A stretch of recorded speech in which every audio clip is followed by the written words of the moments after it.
Hello, everyone, and welcome to State of the Realm, your, I guess, bi-daily podcast at this point. So for those who don't know, this is being recorded literally 30 minutes after another show, so this is a bit of an oddity for State of the Realm, believe it or not.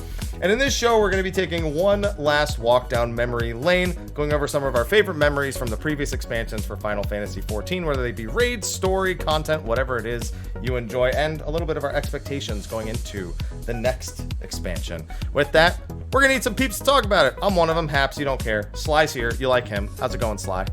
No, Sly? I'm just here so I don't get fined. Yeah, okay, that's fair. All right, that's fair. Yeah. And we have a bunch of first-time guests on the show that we haven't had before. Not one time, that would be disappointing. Yeah, don't sell them off so fucking short for like before they... Sly, it's been a long day. It's been a long day. My God. We have Curiousjoi. How are you doing, Joy? I'm doing good. I'm excited to be here with all you lovely people. Oh, lovely. I'm lovely. We're the two happy people here. You're Joy, I'm happy, and Sly's already getting the hurricane ready. All right. We have JaharaJayde. How are you doing, Jahara? I'm so good. Thank you. Jahara is the person who makes me sad I don't know Japanese. She is the one. Sorry, not sorry. No, don't be sorry at all. It's very impressive.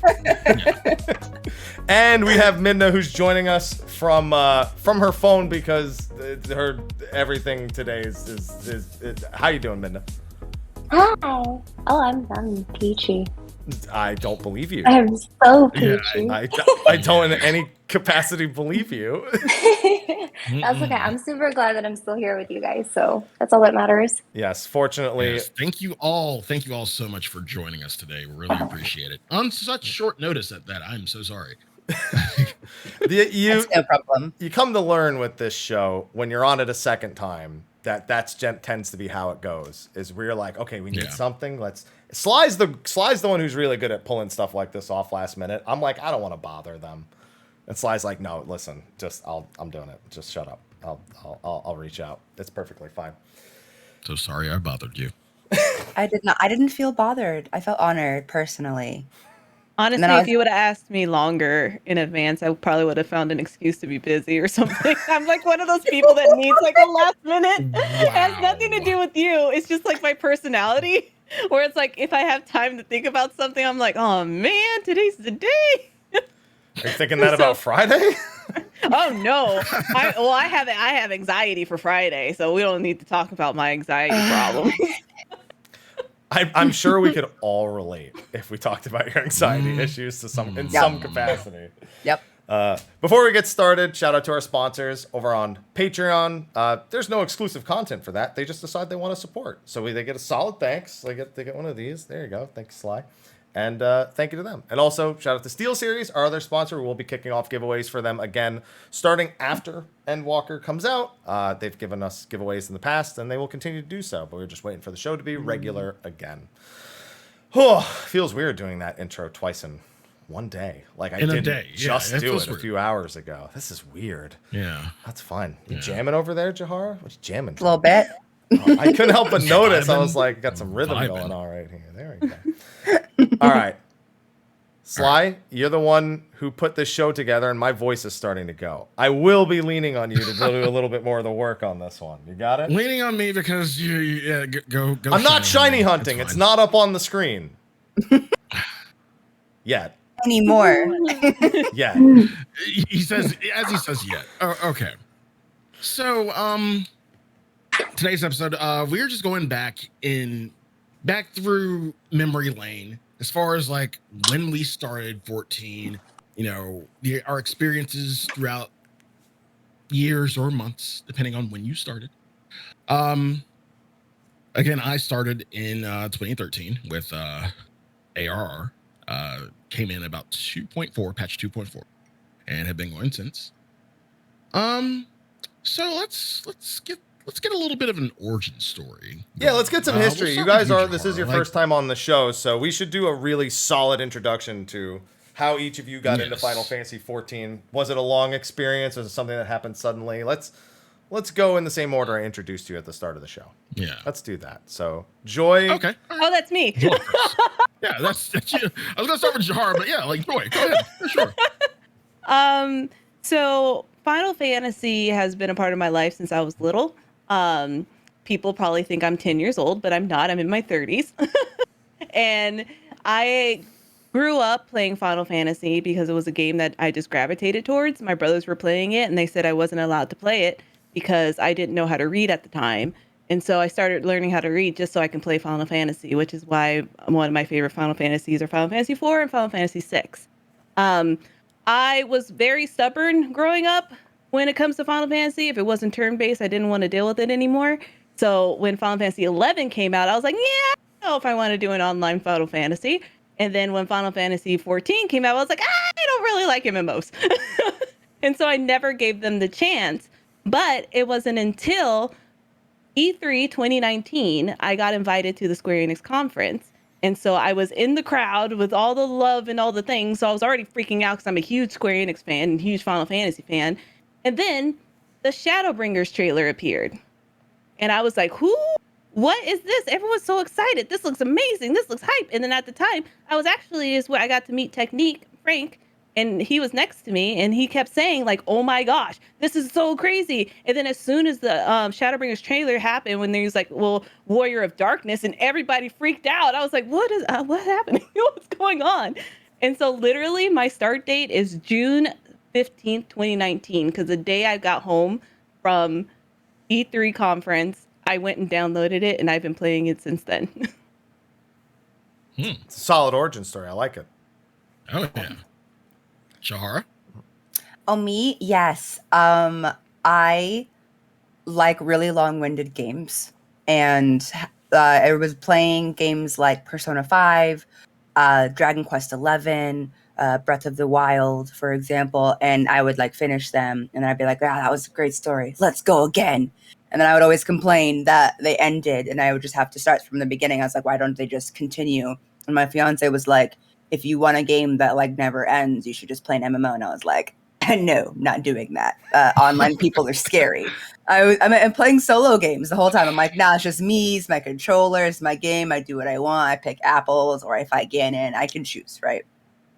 But then eventually I just kind of was like, but you love anime, you speak Japanese, you love like anime type graphics, you love good story. Haven't you heard about the good story? The story never ends. You can do what you want. You like Minecraft, you like Animal Crossing, you can build a house, you can decorate your house, you like The Sims, you can dress them up. And I was just like, okay, I'll try it.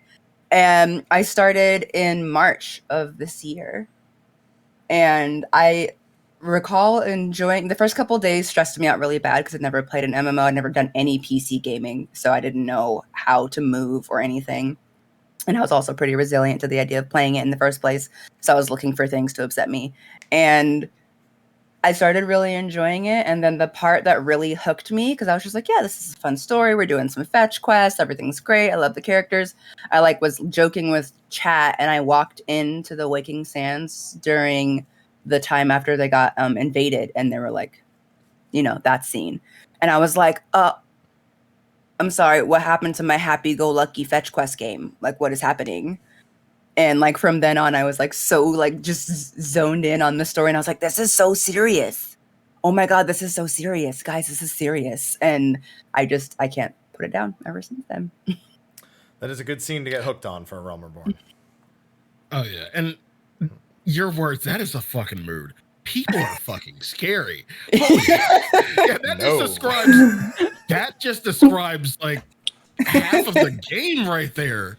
Like pugs, 24 mans, like there's a thing I've created in the past, ever since Orban Monastery, called the People Debuff. If you do any 24-man content, you get 23 stacks of the People Debuff. Because that's just shit you can't account for. And then when you get the 24th stack, that's when it's really concerning. Yeah, that's when it's real. That's when you fucked up. Yeah. All right, Midna, what about you? What's your origin story? I've had a pretty on and off relationship with 14. My only Final Fantasy experience before it was 13. And before that, I was a WoW nerd, old school RuneScape nerd. So, like, I've been through the ringer with MMOs, and I started 2.0, I believe, on the PS3 when the game relaunched. I think I got to like level 30 on a Dragoon or something, like very, very early. And then I just couldn't take it because I was like, I'm used to playing mouse and keyboard and I don't want to play on a controller. I'm not interested in a learning curve. So I dropped it. And then 3 weeks before Stormblood, my friends were trying to convince me to get back into it. And I'm like, hell no. I've played WoW crack. I'm not trying to get into Final Fantasy crack. Like, I can't do this with another MMO. But then I gave in, and then I became a Twitch streamer, and here. So fast forward a few years, and there we are. exactly, First yeah. of all, I heard PS3 and up his eyes. Yeah. Yeah. Let me applaud you for coming in at the PS3 era. Like, I came in shortly after at like PS4. I was gonna do the PS3 beta, but kind of thank God that PS4 came out and I didn't have to deal with that. Like, Yeah. God, I applaud you. It was I hell. applaud you. I didn't last long, so I was like, yeah, no, not for me. I don't blame you, to be completely honest. Yeah. Yeah. Yeah. I talk about my history, but it's been beaten to death at this point. I don't want to talk about 1.0. I really don't. Sly, I said 1.0 and you got too excited. I don't like the... Hey, we just got that trailer. We just got that 1.0 trailer last night. Yeah. Yeah. I don't want to relive bring back any memories. good memories? Sly, no good memories? Sly, you want to know what my 1.0? You want a memory from 1.0? You really want one, Sly? Say yes or no. Say yes or no. The certificate? Say yes or no. Yes or no. And you get mad at me for my jokes? That's everybody revenge. Gets one. All right, that's fair. Everybody gets one. Sly, yeah. I spent the first 2 months of 1.0, joining the same 7 other people to level from 1 to 50, 12 hours a day for 2 months. It took us to get level 50. I was the 6th person on the server to hit 50. And that is the amount of effort it took. Because you gained experience points per weapon swing against opponents. So you could fight monsters and gain no levels and no EXP. Or you could fight them and get a ton of EXP. And if you gained too much EXP, you started losing EXP to stop you from leveling too fast. I'm confused. You should be, because so was I. Okay. So, that's my memory. You can tell why I'm not excited about it. So about my making sure I didn't play it because it was an MMO, I'll be fine. Yeah. I think we all were for the better for not doing it. I played 11. I played 11 for 7 years, and that was testing my patience. You're still fucking playing 11. Yeah, but barely. Yeah. But barely. Yeah. But barely. Right. That's fine. Sure. All right. So when we talk about our origin stories, I always love to ask this question.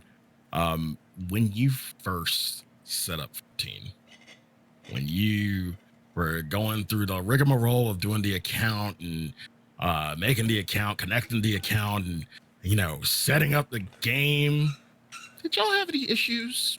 How long did that take you? I did that on Steam, so I think it was pretty straightforward, but getting used to all of the different fucking Square Enix sites, the Mog Station, the Square Enix merch store, this Square Enix, that Square Enix. There's like 4 different login portals. So that was like, what do I log into? I think I have like 10 different accounts, like all throughout those sites, because I didn't know which one was for Final Fantasy 14. Yep. Big same. Sounds about right. I still don't know. Still don't know. I'm not going to bother figuring this out. It's so confusing. There's so many websites. Like now it's more straightforward, but like, oh my God. I tried to double check if I had Endwalker access because that's where my anxiety is at this point, and I couldn't remember what Mog Station was. I was like, I'm at the Square Enix store. Where is it? I was like, oh crap, it's Mog Station. I thought that I had I think all the way up through Heavensward, I thought that I had the free trial because that's what I thought I had signed up for. But it turned out I just bought it. I was just like, no, I have the free trial, but I didn't do it right, so I just purchased it. I spent this $20. I didn't even know. I don't know. I was just like, no, I have the free trial. And everyone's like, I didn't think that you could like join like FCs and do all this stuff. And I was like, no, I have the free trial and I'm able to do these like for like the first like all the way through Heavensward. I was like, maybe because I got it on my PlayStation, it's different. But I'm telling you, I have the free trial and I just joined an FC. Turned out, yeah, I was just a big liar. Talking about the sites reminds me, I had to buy some Mog Station items as of late, and you have to log in twice every time. The first time you like log in for a while, I don't understand why. Wait, I signed up for the one-time password. I thought it was like one-time password, not every single time I have to log in. Like, what That is such a one-time misnomer. Password. This is every time. Pre-ordering the collector's edition was a nightmare. I had like 5,000 carts. I was like, I want the collectors. I need this. And it's like one-time password, please. I was like, what? I just did it. Can somebody please clip this and send it to Square Enix via tweet or something? Because it's not a every time password. It's an every time password. I Please had like reword that. I had the Holy option crap. on because I have two different computers. I had the option pop up once per computer. Remember this device so you don't have to do one-time password again. I was like, okay, cool. I like this button. Log in again. Please put in your one-time password. Oh no. Oh god. That was so great. I gotta push these muscles down so they don't get stuck. It's like you can't play Final Fantasy if you don't have your phone. See, you do it by phone. See, ever since 2013, since I got my collector's edition, I have this thing. So Still. when that thing runs out of battery, you better remember where your emergency removal password is. I do not. You should write that down.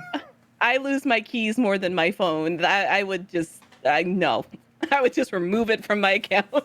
I've started taking it upon myself to write these things down because my phone has desynced from the login at least 6 times, and then I have to reuse the emergency removal to log in, and I have not once remembered it. And I have to contact support, and they're like, really? I'm like, just unlink it. Just please. I'm trying to stream right now. Just please. I need you to do it.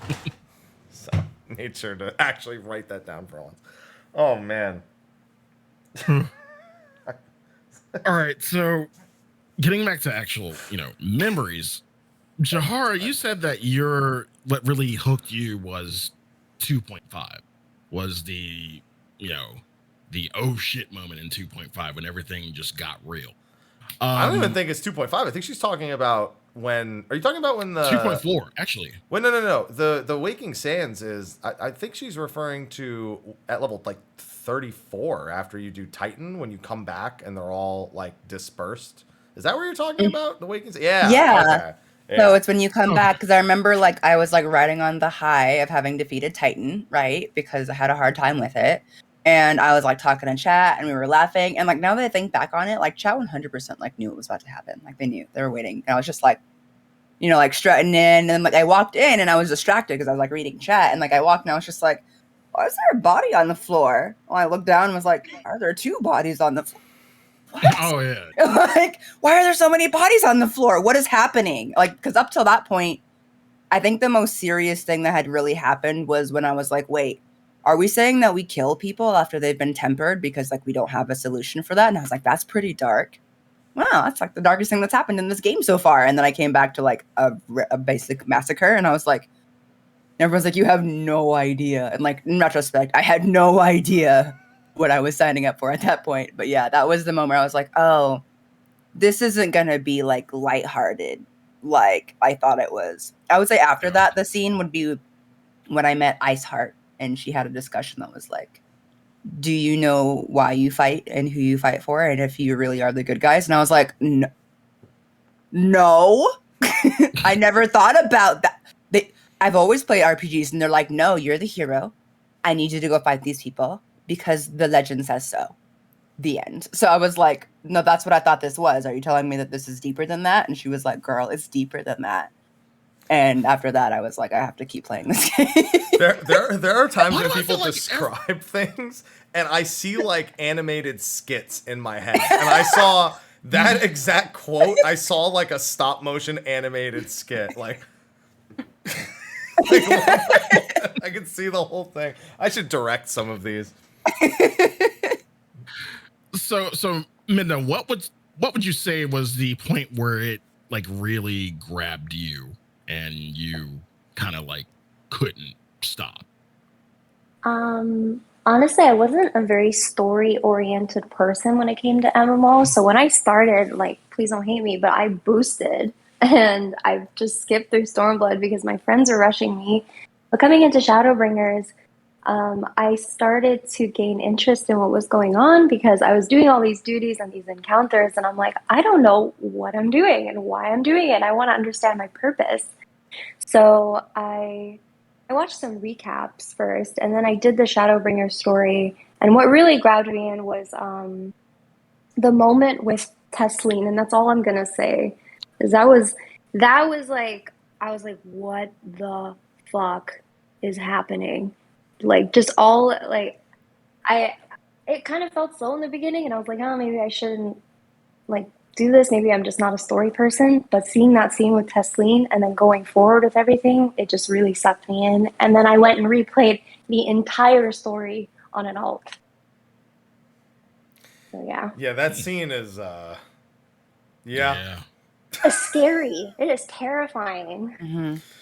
And I remember going to PAX West, and I actually got to see the Final Fantasy. They did a little panel, or not a little panel, it was pretty huge. And they talked about how they created that scene and those effects with Tesleen's face. And it was even scarier looking at how they created that effect. Yeah, that scene is toned down. They said they had to tone that scene down to get ratings. Yeah. Oh my god. I can only imagine what the scene would have actually looked like. Yeah, I think another scene that kind of our character that interested me in the story was Emmett. He was really interesting. I really liked him because he actually made me question, just like how Jahara was talking about how whether or not we were the hero, because Emmett's side is also very relatable. It's like, well, what if I'm the enemy? Like, what if I'm actually the evil person? He's just, a good guy trying to bring back his home and stuff. So that was like, well, what am I really? Like, what is the warrior of light, or what is the warrior of darkness? Like, are we really doing anything good?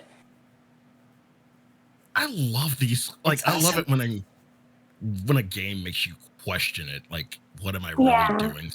See me, I never really had that problem. I play fucking Megaton. So, like, I go in, like, I play Shin Megami Tensei, so I'm like, I have no problem being an asshole and letting everything burn because it keeps you down. And I love it. But I love it when games, like, make you question yourself. Joy, what was the point where it really grabbed you? So the point where I started really paying attention to the story of the game, because as I mentioned, I was not a fan of MMOs. I had no idea what I was doing. So me going through ARR, I was like, cool, cutscene, is there voice? Nope. All right, moving on. But as soon as you first see, please make sure you know that this cutscene will be lasting for over an hour. I was like, no, it's not. That's weird. Like, why would it be longer than an hour?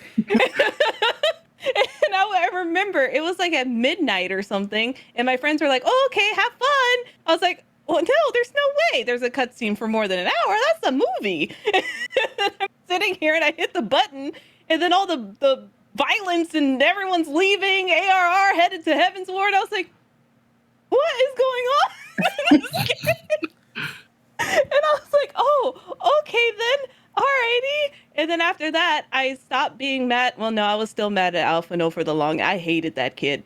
I hated Alphino so much because I didn't like. He was sending me out on these journeys and adventures, and I was like, why do I have to go recruit these people? Can't you walk over there and recruit them? They're right there. It was always Alphino said that I need you to be on the team. Just come on. But now I want to protect that poor kid with my whole life.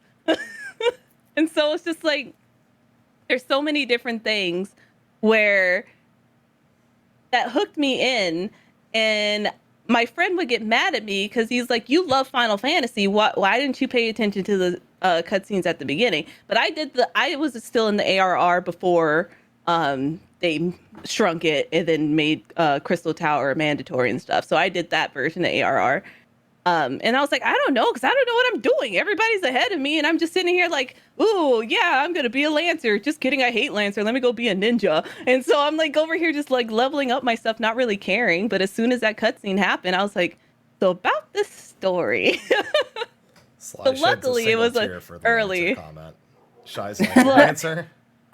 I'm leveling a Lancer right now. It's okay. I was so upset poking ladybugs in the field. I was like, and it's funny because I didn't mind I love turn-based Final Fantasy. It's my favorite kind of play style for Final Fantasy, but it was like I did not like the play style of 12 because again I was stubborn.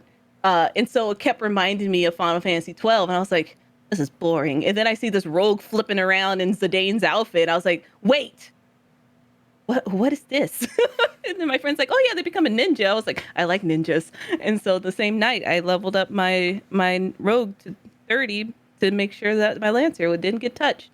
And I now officially Omni 80, and the Lancer was my last DPS to get. Hey, me too! Yeah! I waited till 5.2 to level Dragoon. They're so funky. I was like, first class, last class. Terrible.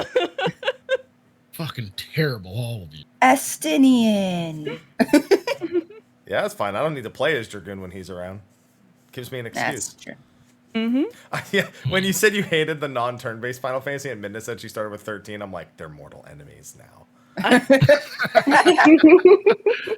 Oh man, 13 is the one Final Fantasy I'll never play again. Not because of the story. Not because of the story. The story was fine. And when I played it when it came out, and then when I played it again recently, I was like, this isn't bad. Like I don't get why people hate it. I was like, the story's fine, everything's cool, lightning's cool, snow's a little annoying, but that's fine.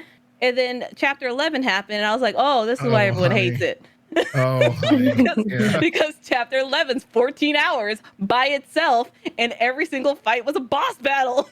and then my power went out, and I lost 2 hours of grinding in Final Fantasy 13. So the game made me cry without making the game make me cry. It's okay, Joy. Yeah, it was kind of a struggle. It's over now. Uh-huh. Yeah, your I want you to experiences play are a 13. roller coaster. Yeah. Every single one apparently. of them.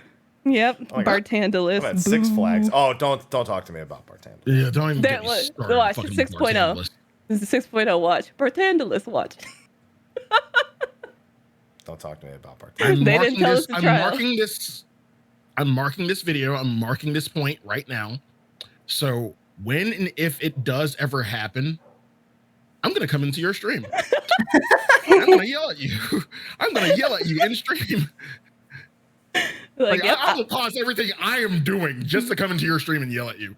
Everyone's gonna be like, ooh, Animal, Final Fantasy 10. And then it's gonna be like, surprise, you gotta get through Bartandalis first. I'm a troll. So much. I hate him. I hate chapter 11 Bartandalis so much. It's such a bad fight. Oh. It's oh my gosh. You got the backup overlay ready, right? Yeah. I have to make some changes to it, but yeah. Okay. All right. So we have our ARR memories and whatnot. Going into Heaven's Ward, which is for quite a few of us our favorite, maybe before Shadowbringers, our favorite expansion. When you oh really? Okay, Jahara, how did you feel when you got into Heaven's Ward? Well, first off, I was a little shell shocked from the voice change from Alfie because I did the transition back to back. So since I had everything all together, it was just like, all right, that was great. We finished it. Shall we start Heavensward? And it was just like, all right, turns back to Alfie. And I'm like, what is that? Like, so it's a total change. Was better, in my opinion. I liked the change after it happened. But, oh, man, it was just so cool. And I felt so sad and so somber. I don't know if it's a unique experience to have, like, no break between, like, since I, like, went through, I finished it, had the patches, and then immediately hit Heavensward. So I almost don't even, it's kind of like if you're, like, reading a book series or a movie, I almost don't even have that, like, distinction between them. It's just one flowing. I have to remember, like, when we arrived and we were sitting in, like, that one room that ended up being the room we would go back and forth to. Like, that's when Heavensward really started. It was, I love that expansion. It was such a cool feeling to be there. I felt a lot closer to the characters. It took me a really long time to feel any sort of, like, kinship or a connection to any of the characters in ARR. And I think I really felt, like, really close to Alfie and Tataru once we arrived in Heavensward. I was also super suspicious of everybody, so, like, I straight up did not trust, like, Orshifant or, like, Baymeric. Americ. I'm sorry, I call him Baymeric. You're not the only one. I like how that just naturally came out of your mouth. Like, yeah, Baymeric. Came out Baymeric. I'm sorry, Americ. I forget it's not Baymeric and Bestinian, but, like, I just didn't trust them. And everyone, like, the chat was just like, no, Orshifant's great. And I was like, nobody is trustworthy. Everyone betrayed me. Like, I was so stressed and just, like, only holding Tataru and Alfie, just, like, babies around me. Oh, it was stressful, but it was good. Joy, what about you? How's your transition from ARR into Heavensward? I started to feel that Heavensward felt more Final Fantasy than ARR, because it was more. It could probably have to do a lot with the dragon, and then it had. I know we're going into Endwalker, which has a lot of 4 themes, but then having Estinian literally be like Cain in Heavensward had that familiar aspect of it to me. And there was just moments in Heavensward, like I'm gonna be honest, I don't remember names, but when she got yeeted off the building and everyone's like, is she gonna get caught by the dragon or what? It's like moments like that happen. And then of course, her font. And then the funny thing is, when that first happened, either I'm just like so used to seeing this sort of stuff because other people don't play a lot of Final Fantasy games, but there's always like these kind of moments that I'm used to in just playing JRPGs in general, not necessarily only Final Fantasy, just JRPGs. So you see these big moments, you're like, okay, oh, this person's all right, cool. Moving on. So I feel like the more I played the game, I started feeling more connected because I was looking more for attachments to other Final Fantasies because I kept seeing them on it and never really appreciate the characters until I started playing towards Shadowbringers. So now, I mean, we haven't talked about him yet, but now Thancred's probably one of my all-time favorite Final Fantasy characters next to Locke. So we had no idea. Midna connected, and my spot took Sly's spot for the camera, so it's just me looking in 2 different directions. No, that's fine. I knew I was gonna have to make some adjustments real quick. There he is. Look, he's back. It's funny because I actually had his selected because I knew that's what was gonna happen, but then I unselected it, and then the connection happened. So let me do this. Surprise! I have that shirt, Midna. Do you? Mm-hmm. I had to wear it. It was the perfect shirt. All right. I just have to do a quick adjustment, and otherwise we'll be A-okay. There we go. There's some of the adjustment being made. Continue the conversation. I'll get this all fixed. It's not going to take me long. Sorry to interrupt. Oh. No, it can be Midna's turn.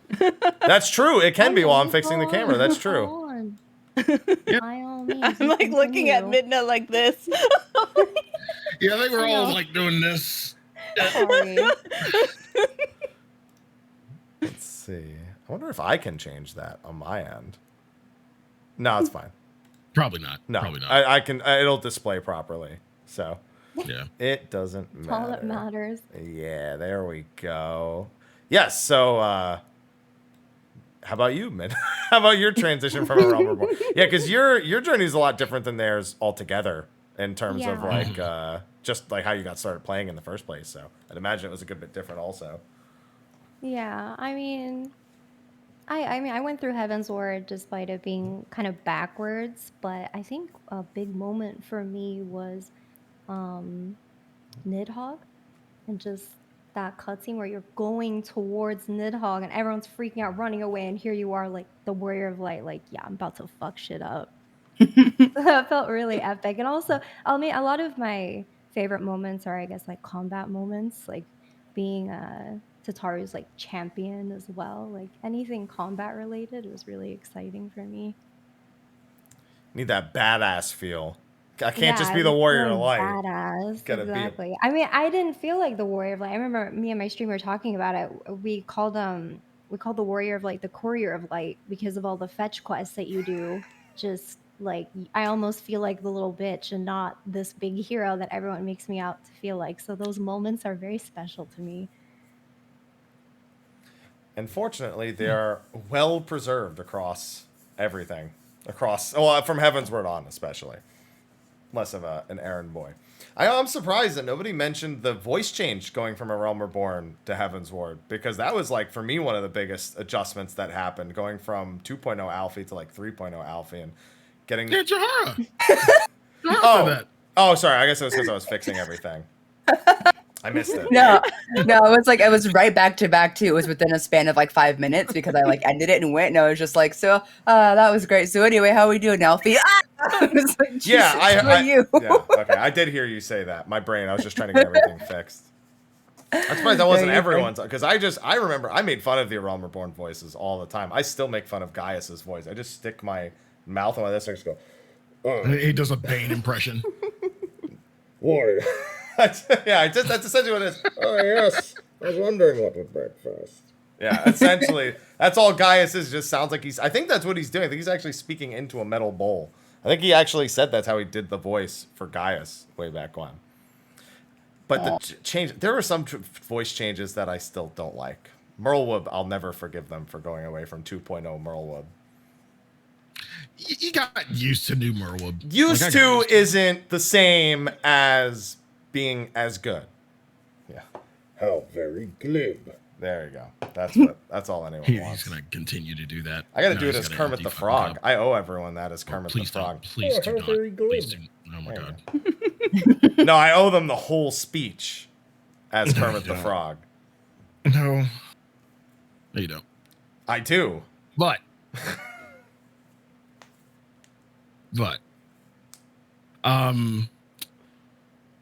well, for me, I think my best moment in Heaven's Ward was probably, I want to say, Final Steps of Faith. Yeah. I'd say Final Steps of Faith. And that whole patch where Estinian just goes full, psycho, like Nidstinian, and like, I am vengeance, I am the night, I am Batstinian. Yeah, that. Like, he literally says, I am, like, he literally rips Batman, like, I am vengeance. I am Nidhogg. And I'm like, dude, are you Batman? Like, yeah. I see. I'm glad you guys have good memories of Heaven's Ward. My good memories of Heaven's Ward are all way later on, because early Heaven's Ward is nothing but just disaster in my brain. Or you mean Midas? I mean Gordius primarily, but yeah, Midas I had fun in. It was not. I have my own concerns with Midas, but Gordius was. I still have nightmares. I still have nightmares. Oh yeah, we have to talk about that. No, we really don't have to. No. We should. So y'all have been getting into raiding. I mean, I don't know, I don't know if y'all did have you done any of the older raids at item level, or you just like sped through them? Unfortunately, all my friends unsynced them for me, and I regret that decision because I felt like I didn't learn how to play the game until I was done with Shadowbringer. Mhm. But hey, I'm now an ultimate legend, so whatever. Yeah, there you go. That's all that matters. Ooh, woo. Okay. I only did Nidhogg at mid-eye level. That was the only one that I've done. Everything else we did the last raids with the Echo and everything. So no. That's fine. Doing it with Echo is Midna? Yeah. I don't know. I've done too many raids to keep track. So I've probably done almost mood. everything at min-eye level at some point. Luckily, because I'm just so addicted to raiding. At least Gordius said. Well, A4 at mid-item level still sucks, but the rest of it's not that bad. But A2. You don't. A2. Don't envy us. I did World Prog back then, and I have nothing but nightmarish memories of A3 and A4. So my soul hurts when I remember those days. I remember the world third slipping through my finger, right in between, because two people didn't know how magnets worked. Anyway, let's move on to happier They moments. stuck me in a vehicle for A2. Yeah, this guy was busy complaining about a Gobwalker. He gets a free mount. He only pressed 4 buttons the whole fight. That's a problem, apparently, It was Sly. boring. It was fucking boring. Holy shit. All right. Getting out of Heaven's Ward into a place where we have a little bit of a contention in terms of our opinions on it. Stormblood. What? Not my favorite. I hear hums. Okay, this is gonna be good. Yeah. Okay, Midna, we'll start with you. How did you feel about Stormblood when you started it, where you got into Stormblood content? I just like.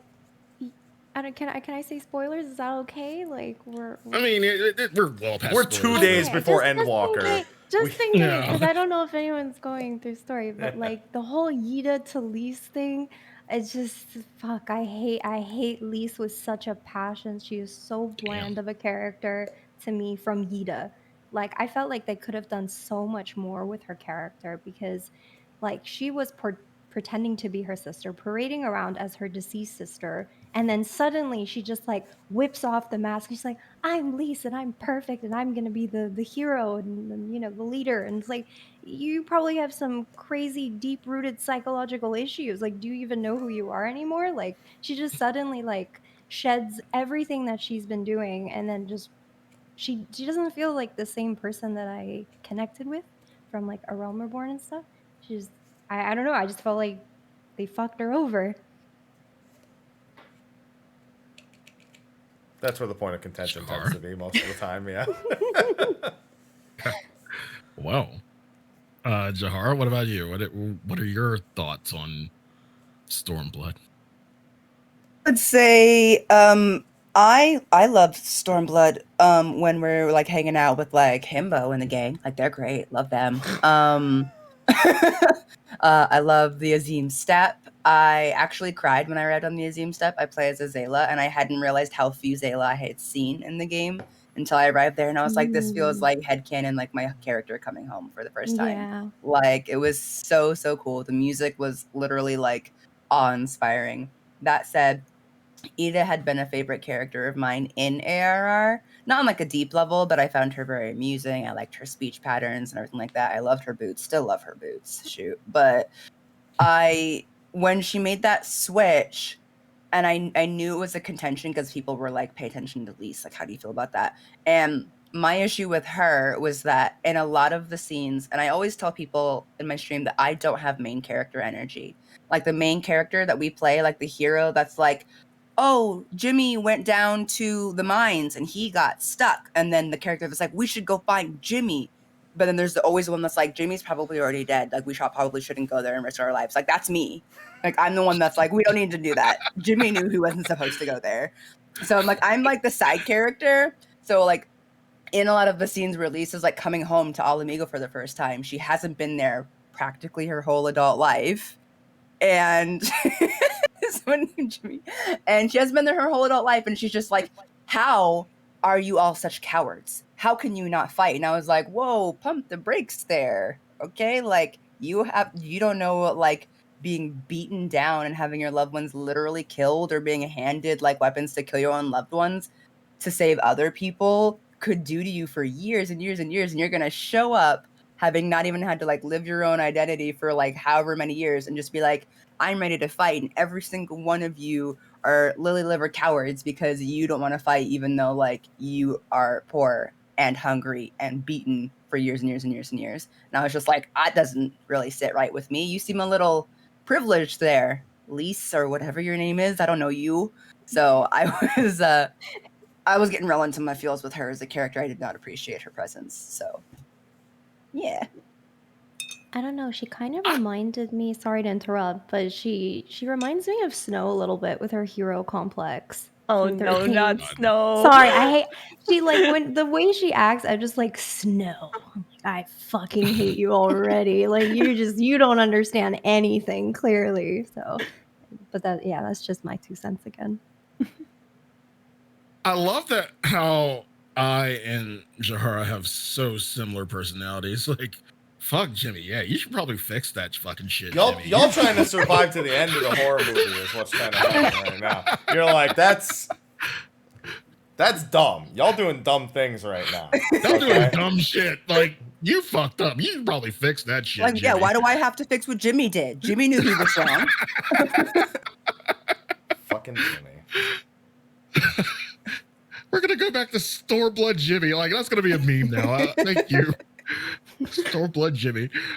Joy, how did you feel about God damn it. How'd you feel about Store Blood?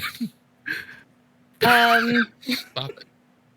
So I guess this basically sums up my feels for Stormblood, with the fact that one of the main things I can only remember about it is Hien and the Omega raids.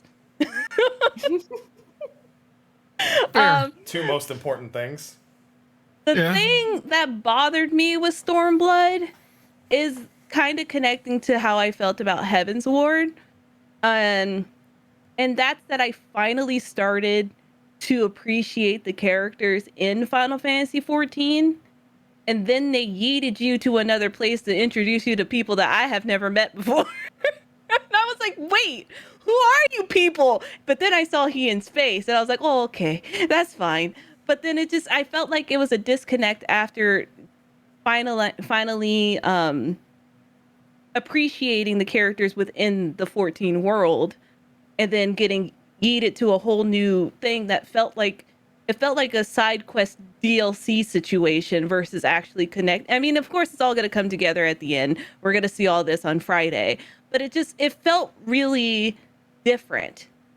And it was just probably just my personal feelings, because I wanted to go back and I wanted to see more of Alphino and Alisaie and all that stuff like that. Like those characters that I finally began to appreciate.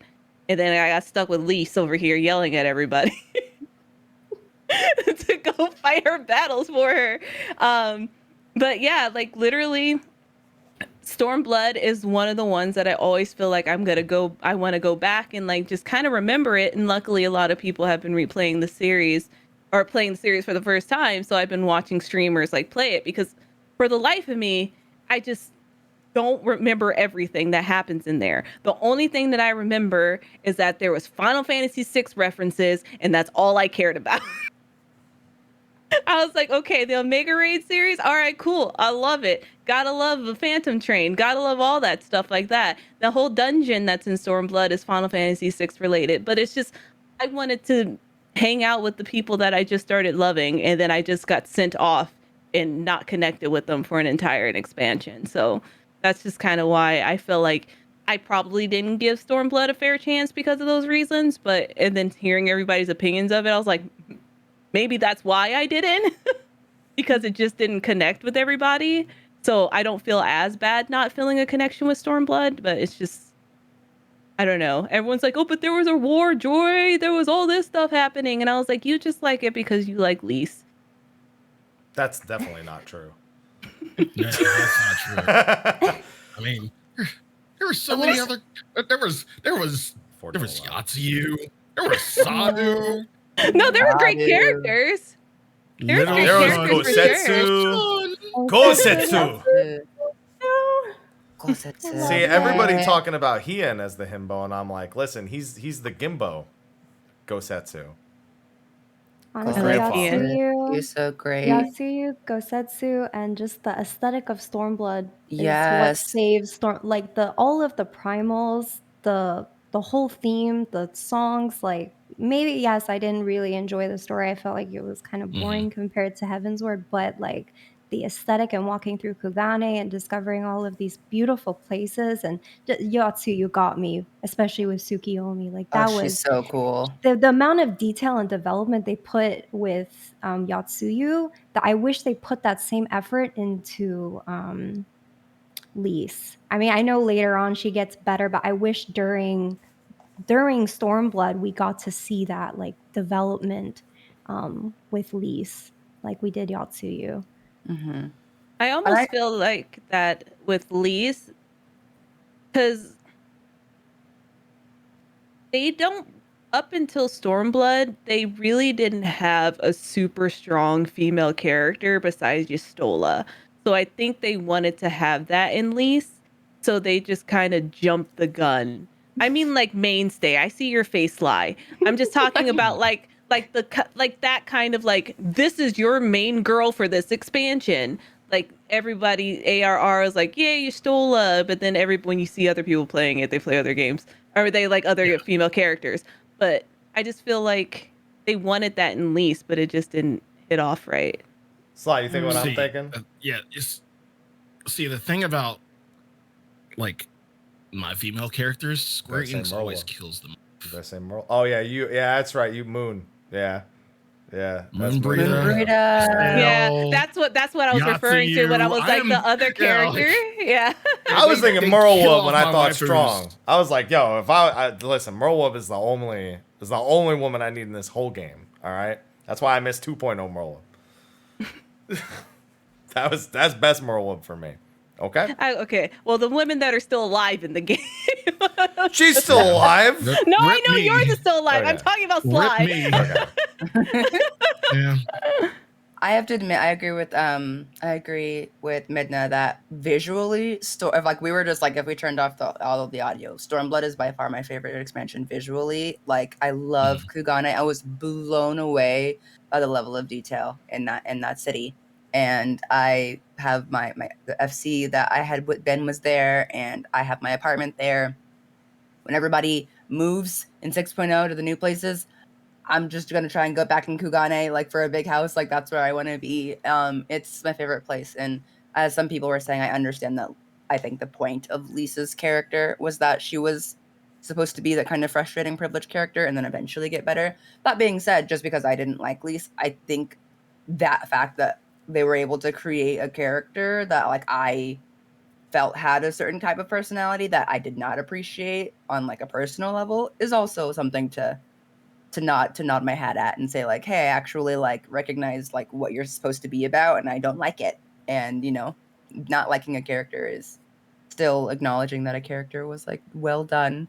Although Midna might disagree, so who knows? No, I agree with you completely. I mean, I know some people who love Lise and loved her development, and like, I mean, that's just, I mean, it's life. Like, you're gonna meet people that you don't like, and other people are gonna like it's just your personal experience. So, it's nice to not be so gung-ho about every single character that you meet, despite them being the main character of that expansion. So I can appreciate that too. See, for me, Lise, if not for Dola and Yats, because essentially there's a triangle of female leads. 2 are villains, 1's a hero. And I can't imagine having that triangle without Lise, but only because Fordola and Lise are essentially 2 sides of the same coin. One born and raised and turned, one silver spooned or, tucked away and has no idea anything that's going on. And then you have Yatsu, who's just kind of evil crazy. It's just like a complete opposite to both of them in a sense. But then she has her own stuff later on. And having recently replayed, the number of scenes I look back at, and I'm glad to have experienced them. The Namazu in the port is a big one. The Kojin is a big one for me. What do you mean, no? I love that scene with that. All of the Azim step, all of the Doman part, really. I can name more good parts than bad. Lise just doesn't, for me, do it on her own. She needs to be surrounded by people that make her character make sense at all. That's how I feel.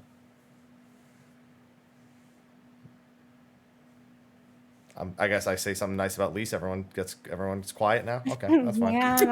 No, I was just thinking about it, just absorbing it. I was just thinking that I think overall I really enjoyed Stormblood, but I think what really got down to it was that the pacing was a little off. Kind of like how Joy said, it felt like a DLC where I was like super into what we were doing with like Doma and like in the Enclave and the Azim Step, and then it was like, all right, let's go back and do that thing with Lise and them, and I'm like, what? Oh yeah. And then I was like, oh yeah, we probably should get back into that part of the story. Like, no, we're not getting back into that part of the story. We're going straight back into battle. And I was like, a battle? Already? We're here? And it was like, then we're just fighting. And then everybody was here. And I was like, I feel like we skipped something. But so I feel like it would have been nice if there was a little bit more between when we left Doma to when we like ramped back up to the war that we had left, that we were supposed to be the ones preparing for. I'm like, y'all prepared while we were gone? I thought we were supposed to be like the main people. But okay. I'm just really I'm really interested because I feel like they have good characters in Stormblood, but I don't know how we're going to really, get to really know them for Endwalker. Like, Lisa's always at the table, but it's like we haven't had time to really get that, okay, cool, I will do things for you, Lise, or I will do things for you. As much as I love staring at Hien, he hasn't done anything. Like, I don't know how they're going to manage that to be able to be like, cool, I care about you guys. Let's all go to the moon. So I just think there was just missing that. Is that how you think it's gonna happen? Look, I'm telling you, bookmark all of my things. I'm good at predicting things, all right? They're going to be like, cool, let's go to the moon. And it's going to start singing like, let's go to the mall version, but let's go to the moon. It's fine. What's that one children's song? We're going on a trip in our favorite rocket ship. That's going to be everyone singing. You guys are expecting like death and murder. No, we're going to get the happy death story. And murder. I'm going to be singing Forge Ahead. I'm not going to be singing that. Oh. Do you guys know it's not gonna be happy? Did you remember seeing Yoshi's face during the interview when they're like, "Yeah, what's gonna happen?" Yes, this like the evil, like you don't know what's gonna happen. Like, it's y'all are definitely fucked. It's gonna be devastating, and I'm not ready. But yeah, I mean, I agree with Joy saying like, how are they gonna bring in the Stormblood characters back for Endwalker? Because I do feel like we just kind of left them there, and I mean that is kind of how it works. But I felt like there wasn't enough of them in like Shadowbringers really, besides being at the war table. So I'm curious to see how everyone's gonna come back from all these expansions, and then we're all just like Joy said, we're going to the moon. Well, it's funny you mentioned that because we got the preliminary patch notes today, and it looks like all the city-state leaders are playing a role in the role quests in particular. Oh. So, at least we see Kani Senna, we see Hien, we see Yugiri. So, that might be part of their tie-in. And then that also means in 6.1, we know we're getting the combined quest if you do all of them. So, we might get that. We might get that from the role quests. Yeah. Yeah, like maybe getting a send-off or something from all these characters or something. That would be cool. Or a funeral, one or the other. We don't know yet. It'll be like that one like final battle in like the Avengers where they're all showing up and they like have like their cool moments. But we had time with them. We had 10 years of movies. We had 10 years of Final Fantasy. True. We didn't have that much time with them in Stormblood out of the 10 years. That's true. I'm just imagining it. It's gonna be. It's like, It's like the Ant-Man and the Wasp of the Avengers, where it's like they're there, they're cool, but they haven't had their moment to be like, yeah. I don't think they're that cool. I think that's why they're not really in the movies, because they're kind of okay. They are definitely no, not. they're Paul just there. Rudd. And this brings up another good point. Have you guys read? This is for all three of you. Have you read the Tales from series for 14 on the Lodestone? Like Tales from the Calamity, Tales from the Dragonsong War, Tales from the Storm, Tales from the Twilight and Shadows. I keep being told to read that, but I haven't yet. No, I haven't. There's some good like side stories. Those are some good side stories to kind of like coincide with what's going on in each expansion. So yeah, definitely check a look at those if you really want some good stories. There's a really good one between Sid and Nero. There's I love the Sid and Nero one. There's the Emmett one. Okay, I'll go read it. Yeah. Oh, the Hien one. I was like on Lodestone. Yeah. Like, oh wait, Emmett? Oh, I can link it. Well, let me put it in. There's one for pretty much every major character, and then some characters you're not expecting there to be some for. Yeah, let me put it in this chat right here for you. There's the link right there. Thank you. Thank you. Yeah, I plan to I don't watch think all I of the say recap, so- Emmett? The most story about Emmett. Oh no. I love that guy. He's like the Arden we should have had. Mm-hmm. There's the Hien one. There's a Gosetsu one. Yugiri one. There's a Merle. Is there a what? There's a Menophilia one. Wait, what's? Sorry, Ardbert. Ardbert? Is there an Ardbert one? Is That Twilight might be all of our role recent quests.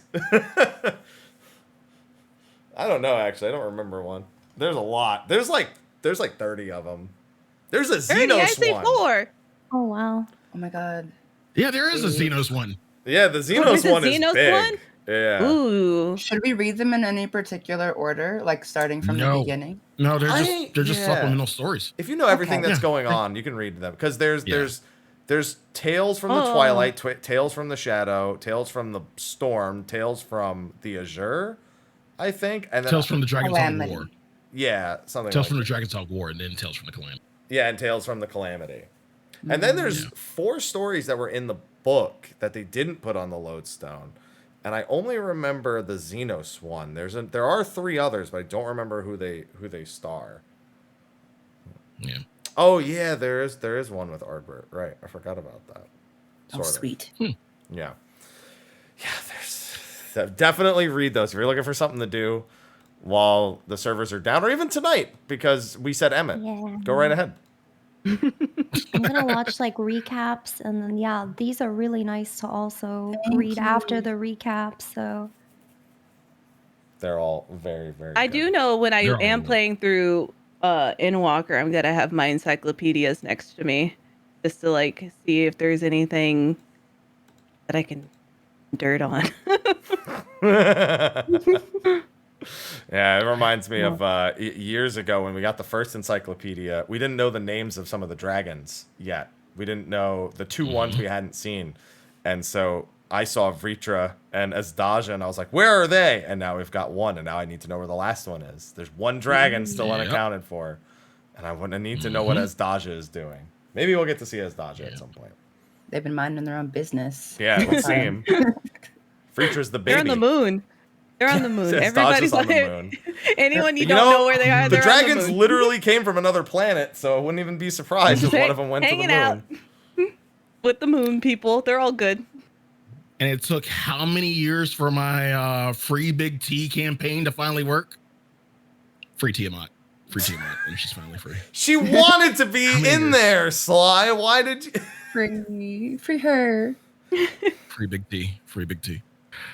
And now we get to the present, where we are at right now in Shadowbringers, which, I mean, going from Stormblood to Shadowbringers, I felt like it's complete polar opposites. We basically, after getting through 6.0 proper, getting through the MSQ in 6.0, we all had this collective sigh of we just experienced the best thing ever.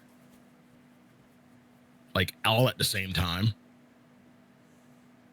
So starting with you, Joy, how did you, once you kind of got through, I guess, everything with Shadowbringers, how did you feel about it in comparison to everything you experienced before that? As soon as I finished Shadowbringers, there hasn't been a day since I haven't played Final Fantasy 14. It's bad. It's to the point I went to Florida this year to go to Disney World, and I bought a PC laptop so that way I can log in when I was in the hotel room. That's how much Shadowbringers has affected me, to the point where I am addicted to this game. And I can't even think about anything else. And it's just like, and it's interesting because my 5.3 was when I was officially caught up. I caught up right before 5.3 hit. And going through 5.3, I was playing with my friend Velvet, and I don't know why, it's just because of my brain, but I literally called everything in that expansion. I was like, dude, they're like, oh, we're gonna go fight something. I was like, it's gonna be the Warrior Light. She's like, no, it's not. That's weird. I was like, no, it's gonna be the Warrior Light. We're the Warrior of Darkness. You really think we're not gonna end this patch without it being the Warrior of Light? And as soon as the original Warrior of Light drops down, I was like, I hate to tell you that. It was pretty funny because the book shows you the image and you're like, oh. Like, as soon as you see that book open at the beginning of 5.3, like, oh, this is the Legend of the Warrior of Light. I'm like, all right. I got that one solved real quick. Yeah. But yeah, it's the expansion where, I mean, it's Philsbringer. Everyone has feelings for it. But I think the whole expansion gave me what I was missing in Stormblood, which was getting back to the people I started caring about and them being in opportunities that made you really care about them. It's the point where you really, really wanted to protect Alphinaud with your whole entire existence. You got to see the twins really develop their relationship again, even though they're both, Alizé's super stubborn and didn't want to admit things to Alphinaud. You got to really experience what Thancred was going for when he went off with Nutkin and his battles and stuff. You got to experience that he lost Minfilia and then had to take care of someone that had her name but wasn't her, and him just experiencing all that trauma and having to say goodbye with all of that. I literally had no connections of G'raha Tia because I was forced to do Crystal Tower because my friend said, you should just do this, versus it being forced upon me. So it didn't have that same kind of connection as most people that were recent on it. So I was like, who are you? I was like, oh, you're that cat boy. But after playing through and finishing it and watching the scenes over and over again, my favorite part of the series, everyone automatically assumes, is Thancred's part. Of course, it's an amazing thing. You get to see that where he, grows. But my favorite part was Mount Golg and that whole thing with Innocence. Mount Golg is my favorite dungeon because it makes you feel like you're really about to finish this. Like you're with him yelling out, you must stop them. I am righteousness. And righteousness shall prevail. Climbing up the mountain, and it just felt big, and it felt like you're actually doing something. Versus like I forgot who mentioned. I think it was Jahara or Midna, one of them. Mentioned where you didn't really feel like it's Midna, where you didn't feel like the Warrior of Light. You didn't feel like the hero. You felt like the errand person, and it felt like this was the first time where you felt like, oh, we're all going together to take this jerk down. And then the scene just getting the reveal of G'raha. I mean, the first time I saw it, I didn't know who he was. But now that I know who he was and I watch it back, I can't watch that scene without tearing up now. Because it's such a good scene. And combining all of that with the trial and everything, that's my favorite part of Shadowbringers. Everyone loves all the stuff, but 5.3, but that part is just so well done. And then the whole Sulk stuff and just it's just perfect. I said sulked. That's fine. I was sulking. Minda, what about you? I have to agree with a lot of the points that Joy made, but especially with Vothri, just from the beginning of like entering Collusia, and I liked the 9 references. I felt like Yulmore really looked like some of the areas in 9, and oh my god, I forgot their names, but the 2 little clown bitches who are giving the meal. Those are really nice references, because it was the first time that I was like, hey, like I understand a Final Fantasy reference. Like these characters look like the game that I just played. That was exciting. Emmett, like forever, will be one of my favorite villains, because he just I don't know how to explain it, but like him believing that what he's doing is right and like trying to bring back his loved ones, his home. Like I connected so much with him, and I was really questioning myself near the end of Shadowbringers. It's like, I don't know if I'm doing the right thing. Like I really feel for this guy. Like I almost want to help this guy like get his dreams back, because I loved Amarant and stuff, and going through and discovering, you know, this ancient civilization, and then also discovering that it's just like this created thing by Emmett. I don't know. I really loved that, and I wish I could see, you know, from his eyes and like explore more of his world, because I was like, yeah, I'm kind of ready to just ditch this whole Warrior of Light, Warrior of Darkness thing and switch sides. Like, yeah, that's what stuck out to me for Shadowbringers. And then of course Vothri going out or up Mount Gulg and seeing his transformation, the whole righteousness shit, like that was crazy. And like I was not expecting him to look so beautiful. I'm like, wait, like Vothri, is that you? I'm like Oh what? no, he's hot. Jahara, I think you said that out loud when I did. I remember. Yeah. I did say, oh, I'm he's very hot. specific, because you were like, oh, I hate it. He's so gross. And then he transformed. He was like, oh no.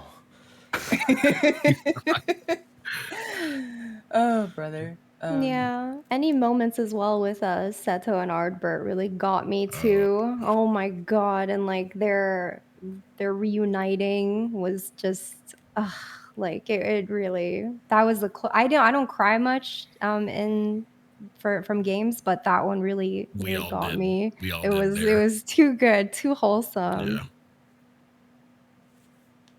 No, I'm sad. Jahara, what about you? Besides obvious hotness. I mean, yeah, I have a lot of points, and honestly, whenever I think about it, I'm like, but that. As far as Emmett, I really connected to Emmett, and so much so that a couple moments stuck out to me. One was when he kind of turned on us towards the end. I felt so upset for him and us, because I actually felt like, in a way, he kind of liked me or liked us, but like he just realized like that wasn't viable. Like you can't have both things, and he wasn't gonna let, you know, some petty emotions like override what he'd been working on for lifetimes and lifetimes. And I think my chat was kind of surprised when he said like, I'm so disappointed in you. And like, I legit started crying. I was like, wow, like that hurts my feelings. Like I'm trying really hard here, Emmett. Like you don't have to go that hard. And then when we finally defeat him in the end, I was, in that whole cutscene, I just kept whispering, I'm sorry. I was like, I'm so sorry that this is what happened. Like I really wanted it to be a thing where like you can get what you want and we can get what we want at the same time, and this game isn't giving me any avenues for that. I am so sorry. I was so torn up about it. But I think if I think back to a scene that really set the tone overall in this expansion for me, and I don't even know if some people, I'm sure you would remember it when I bring it up, but there's a scene during one of the big battles where there's 2 soldiers sitting by a tree, and Ardbert is in his invisible man state, and a Sin Eater comes over, and the guy is like telling his fallen friend like it's gonna be okay, like the Warrior of Darkness is gonna save us, everything is gonna be fine. And Ardbert sees a Sin Eater coming over, and I've watched so much like just anime, Eastern media, JRPGs. It really felt like it was supposed to be a moment where like he reaches out, because he can't touch anything, and he wants to save these men from this Sin Eater. And it's supposed to feel like one of those miracle moments where even though you know he can't touch anything, he's still going to be able to do something and save these guys. But the Sin Eater passes right through them. And then you just look at Ardber's face as you hear these men screaming after talking about how the Warrior of Darkness is going to save them. And then almost immediately after, the sky clears and you see us, the Warrior of Darkness, the character we're playing, walking in front of all these other people from, you know, who like kind of like in almost, it wasn't super triumphant because they highlight that afterwards, but it's just like a out over there, like the battle is won, we did it. And it just like where I was so distraught because it just reminded me in every battle going forward that whoever, like however many people we saved, there are still people that we lost, and to them it doesn't matter who we saved because they're gone. And I was just like, I can't do this, I'm so stressed, like everything is so sad. We we have so many limits, we can't save everybody, and if we can't save everybody, why am I trying? It was so just it was really yeah. And then Lena leading up after that in the scenes where she just completely breaks down, and she'd been a character that had showed very little to no emotion up to that point. I was just like, okay, so like we won, but I really don't feel like we won anything. This is really sad. So that whole thing really set the tone for the whole expansion. I remembered G'raha because I'd only played Crystal Tower like 3 months prior. I didn't know it was going to be him. I kind of picked up on it towards the end, but I was really excited to see him. And then in the very, very end, I really didn't think they were going to give us that win. I thought that like something was going to go wrong between the first and Eorzea, like bringing as far as like trying to transfer bodies. And so it wasn't like, yeah, of course they're going to, like I was really, really expecting us to lose that. And so when we got that, I was just like, that's the biggest win you've ever handed me. Thank you so much. Like I was so excited to have somebody get to live out their dream when so many people lost theirs during that war. Yeah, I loved it. It's great. So fantastic. It's just so good it's just so good to hear the excitement out of all these experiences and like the emotion that like, because this is like, I feel like Shadowbringers is the most emotional I've ever been out of expansion. Like it elicited so much, especially for me, one of mine, it's kind of small. But honestly, one of my moments, it's one of those visual moments when you're going, when you're first hit Amaurot, when you first step into the Macarente's angle and you see Amaurot and you go down and you see all the ancients and you talk with Hythlodaeus and everything about Amaurot just really said it for me at that moment. And then of course there are moments past that, and going even past 6.0, all the moments we've had leading to the point where we are now, Lena losing, knowing she's about to lose G'raha, and like knowing that he's not going to be there anymore. There's so many emotions that I've never really, not to say that there weren't any before Shadowbringers. I mean, of course we had our moments like I've lost how many waifus, and then of course God, now I'm on the spot, I can't really think, but yeah, there's so many emotionally driven moments, but it's just Shadowbringers just felt different. It just hit different. One of the biggest mistakes the entire expansion was not voicing this last scene where she speaks to G'raha before he runs up to the tower. One of the biggest mistakes of the entire expansion. So that was that. Yeah, that scene, the Ardbert scene. You know, it's a scene I always kind of remember, but I feel like nobody talks about it because it's just kind of a transitional scene. Vothri's stuffing his face to try and just like get all the meal in his body so he can just like transform. He's just like just when like he's like hunched over. Yeah, and he's like just like shoveling it. I remember that. And then he bites the last one, and then everything goes ballistic at that point. Yes, he just could you not sprout bigger wings? Like that's so pathetic. They're so small. Here we go. He was like a little fairy. Yeah, He was so cute. he eats the whole. Yeah, that's fork. right. He does eat the fork. Oh Yeah, yeah, that's I right. was gonna say, wasn't there like something with a fork that was crazy? I forgot. Yeah. And then his head Yeah. turns around like all the way like a freaking owl. It scared me so Fucking bad. horror shit. Yeah, I was like, bro, please. And then he grows a boob face. Just a little dude Yeah. right here, just chilling, just like, what do you want? What are you doing? He's someone to talk to when he's alone. Yeah. I think a character to appreciate as well that I just remembered was Feo. Feo. Yep. I really Feo. appreciated. Yep. There was that one Feo. moment where Feo like kind of scolds us and says like, "Why didn't you ask for help sooner?" And you know, just the amount of care that Feo has for us, just you know, my adorable sapling and all that. I fell in love with Feo right away. I'm like, you got to find yourself a person who cherishes you as much as Feo cherishes the Warrior of Darkness, because oh my god. Oh, loveliest of branches. Can you please? What was the line? I forget the whole line, but yeah, like They're It so was sweet. so lovely. I love it. Also, another moment that, as we were talking about Graha, is like when the Warrior of Light, like, finally addresses Graha as his name, not the Crystal Exarch anymore, Mhm. and it's just like you just see how happy he is. Like, I loved him so much. I love He when was you get the best minion. envoy. You get the minion and you go back to him and you show it to him and he's just like, oh. His animations are What is so cute. They're so great. I think it was 5.4 when you're over there and he's like, you know, you have his blood sample and everything. And then when he first like sees like Estinian and everybody in that patch, and then his eyes just like get Oh, big yeah, and yeah. glow Oh. over. I was The like, fanboy. Yeah. cutest Yes. thing ever. He's Yeah. over 100 years old, but he basically never had like a life. So he's just like going Yeah. through all the motions. Yeah. Yeah. So great to see. It makes me so happy whenever I'm around him because you just get this like seeing someone who like really appreciates every single experience that comes to them as it's happening, and you're just like, this is great for you. I love this for like- you. I'm so happy you're here. I liked feel like his he's us. comment. Oh, go ahead. Oh no, that's it. I just want to say I feel like he's us, Oh. the player. Like Yeah, just being excited. I really liked his comment when he met Estinian, when he's like, you know, he's not really what I imagined. He's a lot more blunt than I thought he would be. I loved just how honest he is about his opinions. So that was cool to see his reactions to meeting all these characters.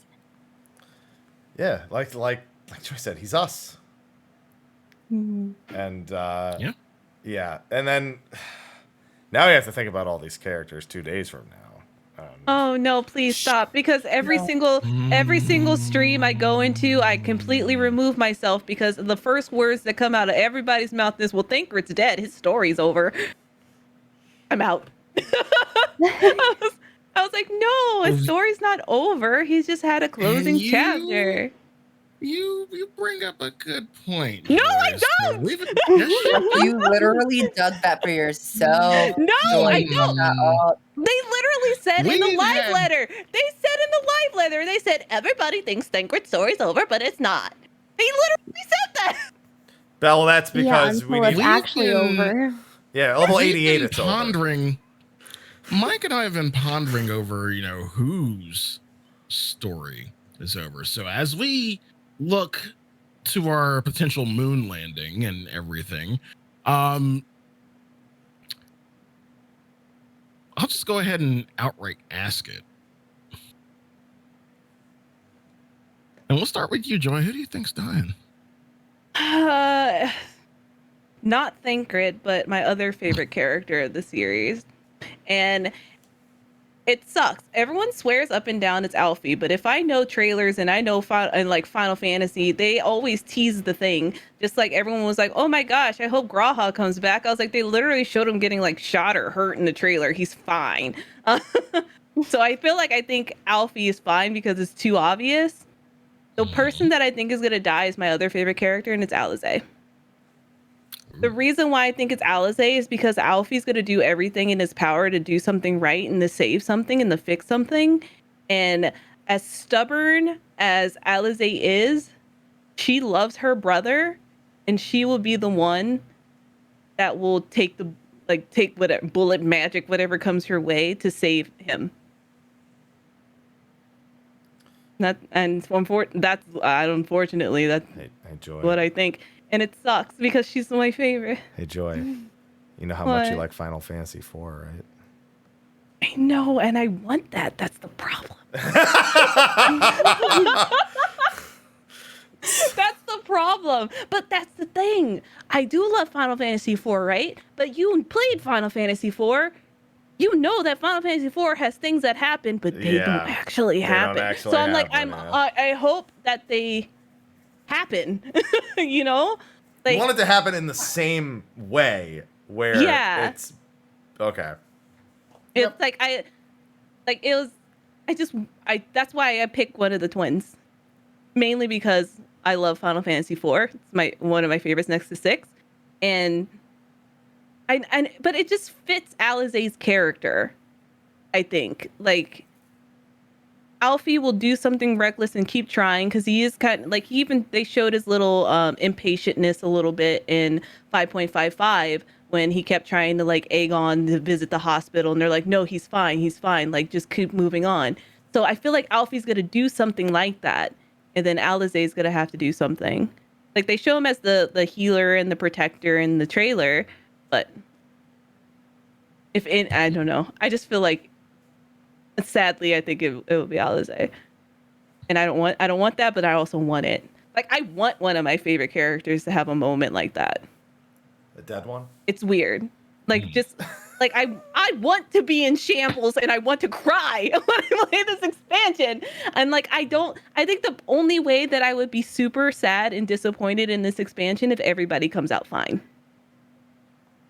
Really? You'd be sad if everybody lived.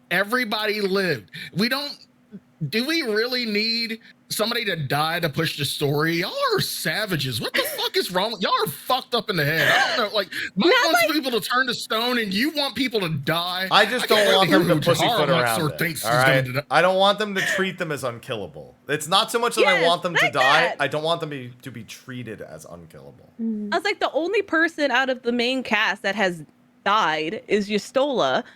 But then if that actually happens to Yustola, and be like, she'll be back, it's fine. Like, because she cried wolf too many times. So I just feel like, as of now, there hasn't really been a moment where you really, really feel they're not coming back. All right, Jahara, who you killing off?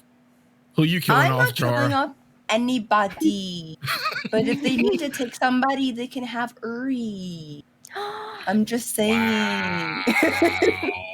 That'd save a lot in localization costs. I'm just saying that. I'm just saying it would save a lot of Koji's time if that happened. Okay. I'm not saying that I want him to be gone. I'm just saying if they have to take somebody semi-important, it can be him. He will go be with Moonbrita, and he will be happy, and it will be great. That's all I'm saying. I just do process of elimination. I don't want to give them the twins. I don't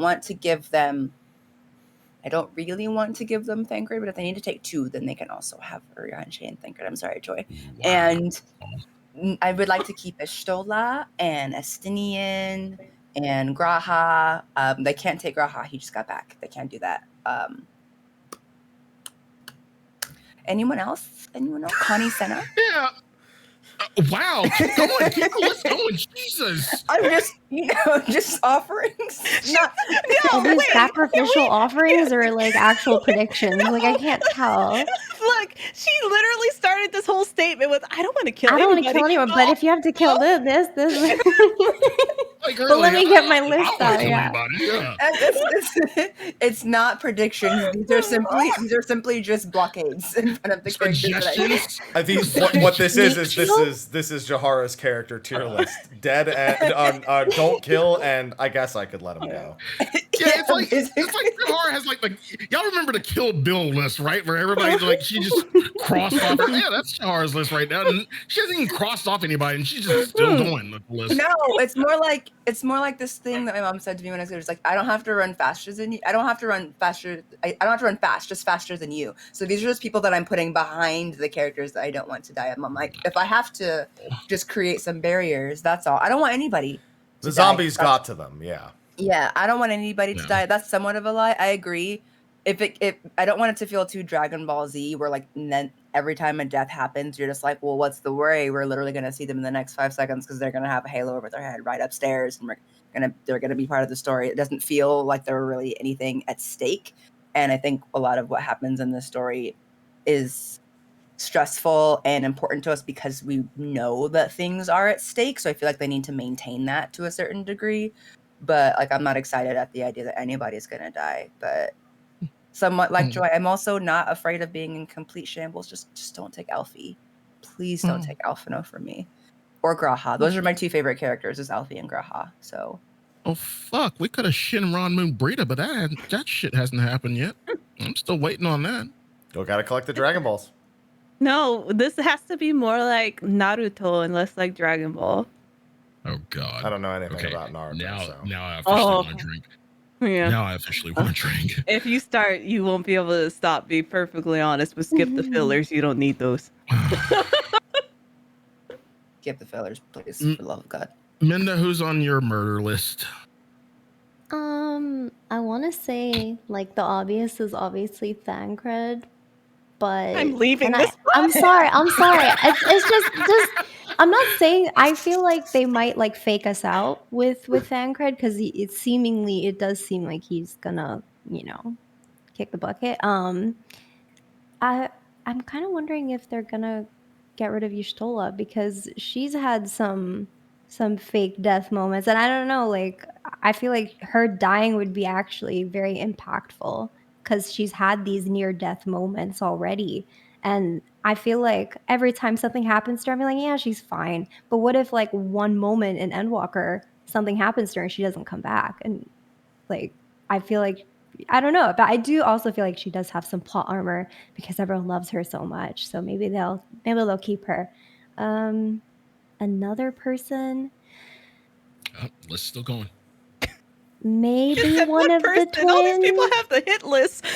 I don't have a hit list, but I just feel like someone has to go, okay? And like I'm thinking like who are these? I didn't realize this was fuck, marry, kill. Like everyone's just like, I guess I gotta kill somebody, you know. It's another person. I think one of the twins. I don't know if they would both go. I think it would be more impactful if one of them was gone. I don't know who. You really want to kill them? I don't want to kill them. I don't want to kill them. Fantasy 4. I don't want to kill them. Don't leave alone. I'm just saying, based off of their stories and their development, like, yeah, I could see one of them going. Like, I'm trying to go based off like impactful deaths that they're probably like for just. I'm sorry. Come back. He's getting the hurricane is all he's doing. There you go. What else? Who else?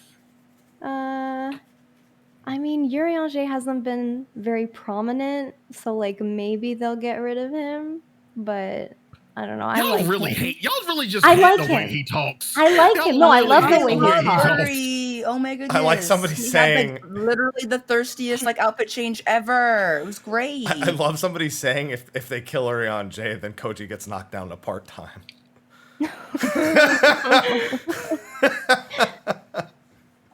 Oh man. I think Matoya's going. That's my big one.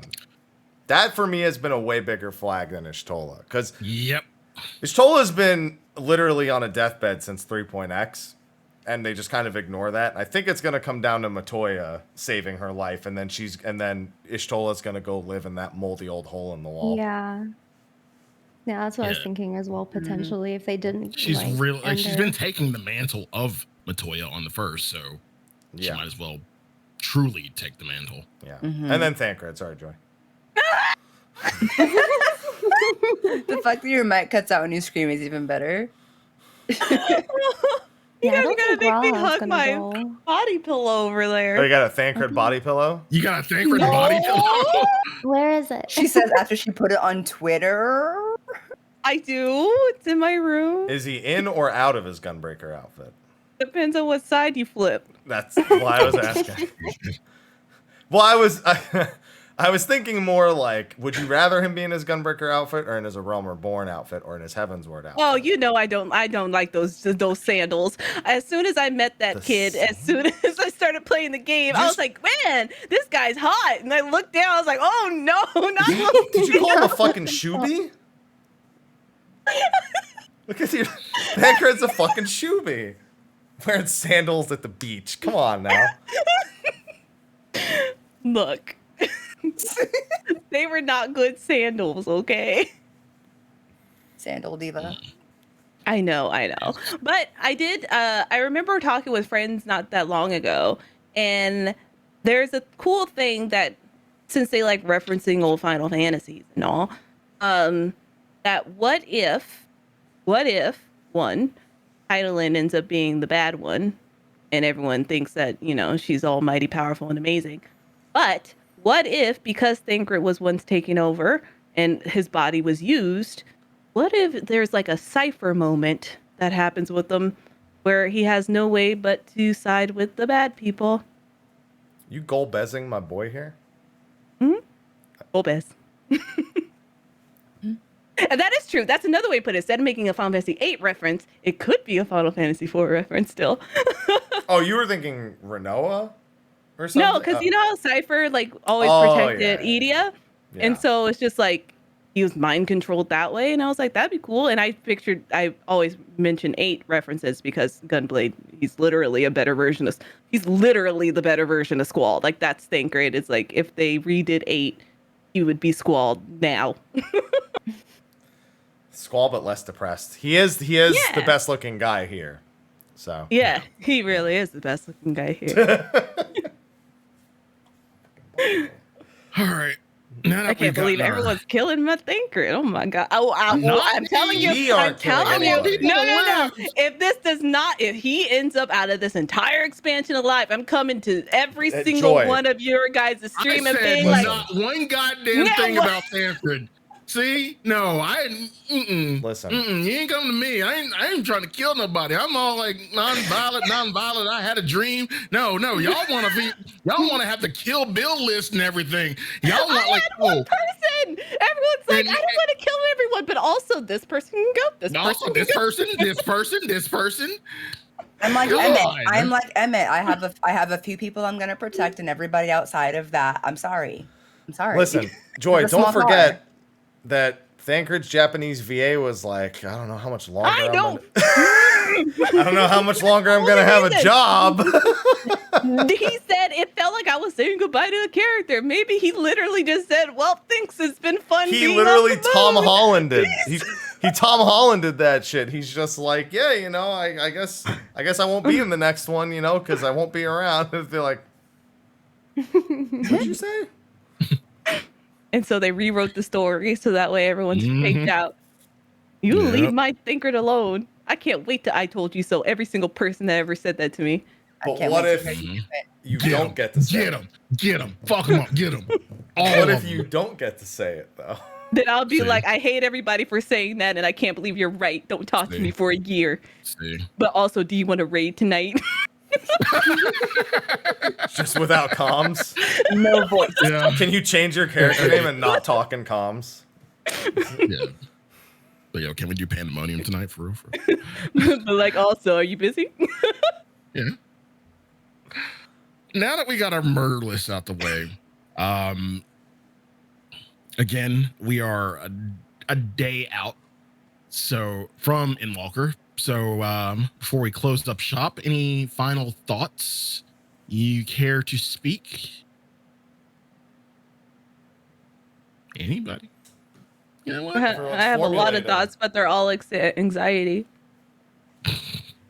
Like the servers go down at 1 a.m. But like, did I remember to drink my Fantasia Crystal? Did I put my belts in my inventory? Did I remove everything that I needed? Do I have a box of tissues? Do I have groceries? Do I have energy drinks? What do I need? Did you do your Wondrous Tales? I did. Oh my gosh. Did you log out in a non-congested area? Oh yeah. Did you don't remember to log out in a non-congested area? Sly and I had this discussion earlier. And I'm very sad that like I was like, ooh, if I log out in an inn in Limsa, I can go pick up Sage in the upper deck. Nope, just kidding. It's in the lower deck. Dang it.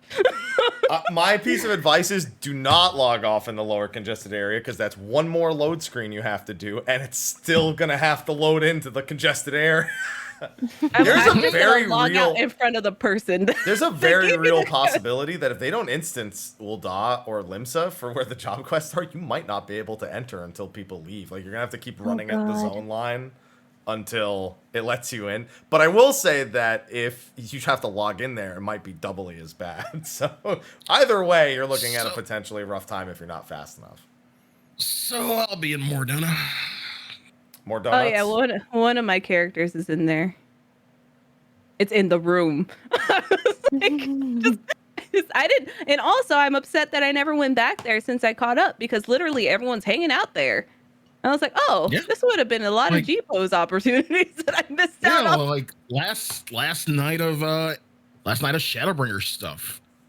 So yeah, everybody's doing things, doing all the things, getting ready, doing all the things. I'm so excited because my only experience were like patch updates. Like this is a full expansion. I'm so overwhelmed. A whole ass expansion, yes, and you get to be a part of it. Those patch notes were just so much. But then like besides the whole MSQ, which everyone's super excited for, there's just so many nice quality of life things that I'm really looking forward to. Like the crafting, adding your favorites, and being able to macro ride pillion. Teleport tickets. The teleport tickets. The teleport system. The map on the teleport system. Oh my god, yo. The fact that I'll never need to confirm the use of my Aetheryte ticket again. It's just one more fucking. But it's thousands of times, Sly. Jahara, what are your closing thoughts? I mean, I'm just nervous. This is my first time having any sort of being up to date with anything. I mean, I only finished Shadowbringers and the patches a month and a half ago. Golly. Wow. Gee willikers. Golly. Really, Opie? Really, Opie? You want to go see Andy Griffith and go down to the watering hole? I'm just super nervous. I don't know what to expect. And I know that there's just I'm not going to be prepared. I'm not going to be efficient like everybody else. I'm just going to like show up and be like, hey guys, so like, what do we do here? Like, I'm going to log in. Everything's going to be different. I'm like, so like, where do I go? What do I do? How do I get? I'm going to feel like a brand new player again. So I'm a little bit nervous, but I'm also like, hey, it's going to be fine. We're going to be good. So I'm just going to try and be more relaxed about it and have lots of food. If you get lost, just follow the trail of tears that you find on the ground, and that'll probably lead you where you got to go next. Fair enough. Midna, closing thoughts? I'm excited for the outfits not being gender locked anymore. All the cute outfits. I'm gonna see some ladies in some power suits, some cute bunny boys in maid outfits. I'm ready for that. That's all I'm thinking about. But as for prep, I don't really know. Everyone's been scrambling to prep for Endwalker, and I'm just like, I'm just gonna raid. Like, I'm just gonna go on this ultimate PF. Like, I don't know what to do. Like, I don't know what to expect. Everyone's been like rushing around, and they're like, yeah, I'm gonna get the MSQ done immediately. And I'm just like, I'm just gonna log in and see where the wind takes me. I don't know what to do. So yeah. It's so cute seeing your like, I don't know what I'm gonna do. It's my first real expansion, kind of, like faces and experiences. The anxiety. I can't wait to see y'all at a fan fest. I'm gonna get y'all drunk. I mean, to be fair, I was there for Shadowbringers expansion. I did not have any plans either. I just kind of logged in and started doing MSQ. So I'm just gonna apply that same thing to this next expansion. I'm in no rush, so I know what I'm really gonna do is I'm gonna log into the game and sit there and stare in shock at the fact that it's actually here. I just feel like, Joy, haven't you been playing for 2 hours? No, I've been staring. AFK kicks. What are you talking about? You get a V-Base. I'll wiggle every 30 minutes. You don't know.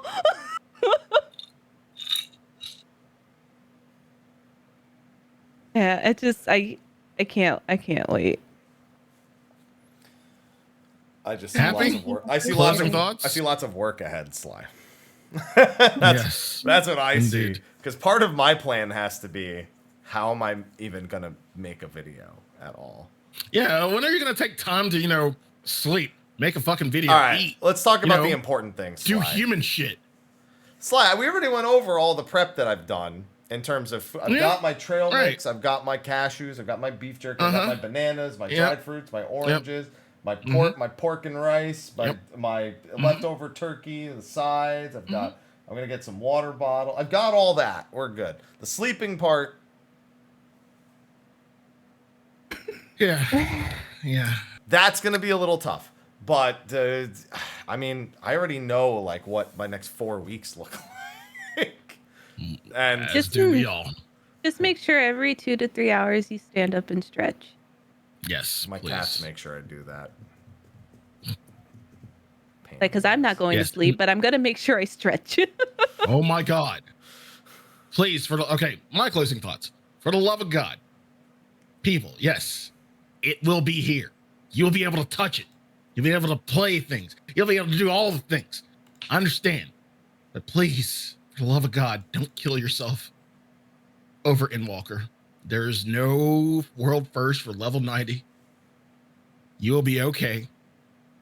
Take naps. Naps are fucking awesome. We take naps for granted as adults, even though we hated them shits as kids.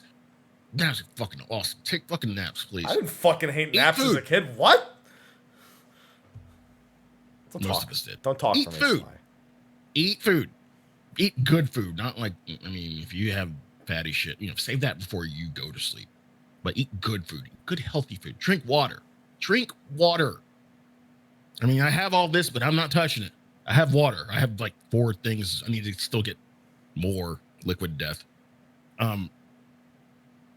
Get some sunlight. You need water, but you're a plant too, so you need fucking sunlight. Get some sunlight. Human plant shit. Do things. Just don't kill yourself, please. This is an MMO, and I need people to play with, and if you so the kill real yourself motivation over comes out. He's like, so just don't die, so I can play with you. Die. There are 8 people required for these raids. People to fucking play with. I need Yeah, 7 we of need you people to to raid with, so please let me yell at you in raid and not yell at you at your funeral, please. Yeah, Don't can't kill yourself. emphasize stretching and just getting up for a bit. Like blood clots are a thing. Sorry to be so serious, but I can't emphasize, especially just stretching your hands. Because whenever I'm using my MMO mouse, my wrist fucking kills me. And just sitting there doing exercises, it really helps. So don't take your health for granted. That's all. Yes. Yes. We all love you. Water. Please drink water. My grocery list now has salads and teas and my favorite snacks. It's unfortunate to the name, but I love pirate booty. It's just so good, but they're the healthy snacks. It's 70 calories for a little bag, and they're white cheddar, so they have enough to get that salty craving out without getting a bag of Doritos. So stuff like that, and pistachio nuts. And I'm getting green smoothies and stuff like that. Mike, so, I see you. Shut the fuck up. I see Wait, no, you don't know what I'm thinking. But yeah, just stuff instead of drowning yourself in, unless you can't, because I know some people that can't, aka Jahara.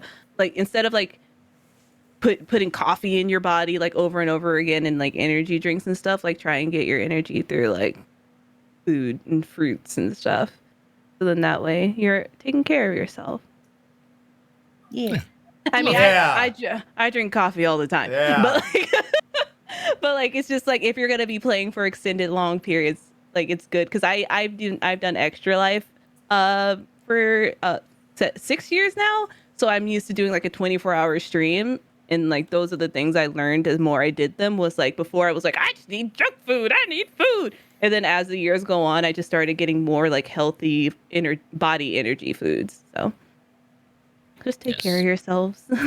Be like Thancred and don't be like Thancred. And no, because if you want them to be like Thancred, you just basically told your entire chat to die. No, that's why I corrected myself. I said, don't be like Thancred. Survive. Thank you, Joy, Jahara, Midna, for coming on today, talking about your experiences. We really appreciate you for taking the time out to come join us on this interesting, peaceful podcast. Mike, if you would, please and thank you. Me? Yes, you. Wait, what are you asking me to? I'm Close up shop. Close up. Oh, shop. all right. It sounded like you were doing it, and then you just passed it on to me, and I was like, all right. Yeah. All right. I was like, Sly, it's like you're a big boy. You don't need me. Come on now. All right. Thank you, everyone, for tuning in to this special episode of State of the Realm. Hopefully, you walked down memory lane, shed a few tears, and had a good time overall. Thank you again to our guests for coming on. Let's tell everyone where they can find you at, and what kind of hours you're planning on doing, what the first thing you're going to do the servers are, whatever you need to say on your outro. And since I started with Joy last time, let's start with Midna and work our way backwards through the list this time. Midna, where can they find you at? What are you up to? You guys can find me at twitch.tv/MidnaBaby. I'm also on Twitter, Instagram, sometimes YouTube, not really. I don't know what I'm going to be doing for Endwalker though. But you guys can definitely check me out when Savage comes out in Ultimates. That is my domain. So if you're ever looking for an Astro POV, then I'm perfect for that. Thank you, Midna. Thank you guys so much for inviting me, as well as my first time doing anything. And of course, I had to have technical difficulties, my entire PC dying, but we got it fixed mid podcast. I told you it was going to start working mid podcast. I was sitting on the ground just uninstalling, reinstall. I'm just like, come on, turn on. Every time I've had that issue, that's exactly what happens. So I knew it was going to happen. I had faith. Thank you for joining us again. Jahara, where can everyone find you at, and what do they need to know about you? Oh, goodness. Nearly everywhere. You can find me on Twitch, Twitter, Instagram, TikTok, all under JaharaJayde. I'm actually going the hard road because I'm an MSQ player, and I'm not going to be touching Endwalker until Saturday evening. So I will be starting more than 24 hours after everybody else. So if you need to come hang out and know that you won't be spoiled for the beginnings of MSQ, I'll be there. I also plan on leveling a Reaper for you, girl. Not before getting started, I'm going to be maining a dancer throughout, but also got to have a Reaper because big knife. Yes. See you then. Thank you, Jahara. And of course, Joy, where can everyone find you at, and what are your plans? I am here on Twitch and Twitter and like Midna, sometimes YouTube at Curiousjoi everywhere. And my plans is to stream at 1 o'clock Pacific Standard Time to pick up Sage and level it up to 80, and then start MSQ around noon after I take a break. Solid plan. Excellent. Thank you again, all three of you. Sly, it's the second time today, but we still got to sign off like it's every week. So where can they find you at, and what are you going to be up to? You can find me at twitch.tv/Sly, aka Great Fox. You can find me on Twitter at Sly the Fox. As far as my plans, plans actually start after this, honestly. Holy shit, after this. Yes. I will be dancing into Endwalker tonight at the Allure Lounge because they're open right now. And we're kind of dancing into Endwalker, ending at 3 a.m. to give people time to go do whatever they need to do, get rid of belts, sign off in the proper locations. But if you're on Primal, head over to the Allure Lounge. Kat has all the details. If not, check the Allure Lounge on Twitter for details. They're in the lavender beds on Ultros. So if you feel like, you just want to party the night away into maintenance and, have a good time, come join us. I'll be DJing later on anyway. So there's that. Tomorrow, shopping. And fucking sleep. And then, of course, the first boss, which is the queue. After that, we'll do stuff. But yeah, like I'll be on Endwalker, probably taking care of my goon first, and then Reaper, since I'll have the gear for it, and then probably Sage. And then I'll probably take like a few days to do crafter gatherer shit, because I always like doing that and getting that out of the way so I can repair shit and whatnot. But yeah, that's the plans. So hopefully I'll see you tonight at Allure. If not, I will see you on the moon or wherever. Mike, what you doing? Find me, Mr. Ebony1227, all the places that people have been saying the whole time. My plans, very straightforward. Pass out at 1 p.m. in the afternoon. Wake up at 9 p.m. Get ready to stream at 11 p.m. Servers come up at 1 a.m. Reaper to 80 immediately, then MSQ after that. Those very set plans. Anytime there's queues, I'm shiny hunting. All right? That's all there is. There's Pokemon shiny hunting. You are my backup, and please give me the Dialga. That's all I'm asking for, please. I just want to get it, please. Midna, I need your luck. You need to transfer some of that. Oh, yes. I was gonna mention that. I was gonna be like, Midna, did you tell him what happened? Oh, yeah. I was like, oh wow, someone who's not shiny hunting, and then she's there. It is just coming across a shiny so casually. I just want to mention, one more thing, because we were talking about parties, and I just remembered that JaharaJayde and Yuna later are going to be joining me for Mario Party. I don't know what time, but after 6 p.m. Pacific, we're going to be playing. I think they're going to be streaming it. You want to join, Sly? Like my friend? No, do you really want me angry? Yes, I would love to play with you and Happy as well. Isn't it only 4 people? Isn't it only 4 people? It's 4 people, but we'll plan something out. I know, but I like you, and I like the moment we step in that game, we're not friends.